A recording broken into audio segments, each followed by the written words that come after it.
Voici Nania, l'éléphanteau égaré à Pikpuré dans les Balais, après avoir perdu son troupeau il y a de cela près de 8 ans maintenant.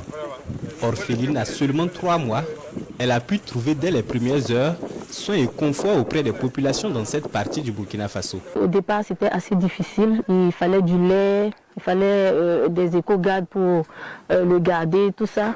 Et tout le monde a contribué. Et il faut dire qu'avant que iPhone arrive à la rescousse, nous avons pu mobiliser déjà plus d'1,5 million francs des poches vraiment des locaux. L'éléphanteau Nania, on va dire qu'elle va bien. Elle a bénéficié du soutien, de la mobilisation de beaucoup de structures. Actuellement, c'est l'unité de gestion des 2 balais qui essaie tant bien que mal de prendre soin de cet éléphanteau en matière d'alimentation, en matière de soutien aux soins. C'est dire que la petite Nania a bien grandi depuis ce temps.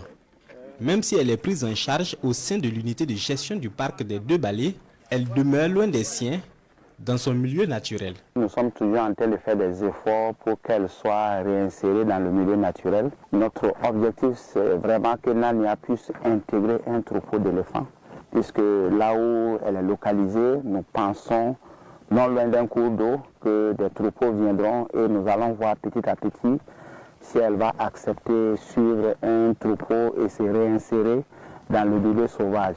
Chose difficile, au dire de ce spécialiste des questions environnementales.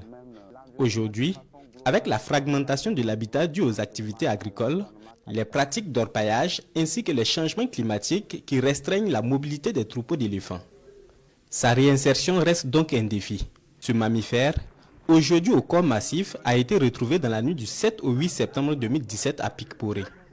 Surpris par les habitants, les enfants le surnomment Nania ou la volonté en langue nationale djoula. Depuis, Nania attire dans les balais l'attention de bon nombre de visiteurs nationaux et internationaux.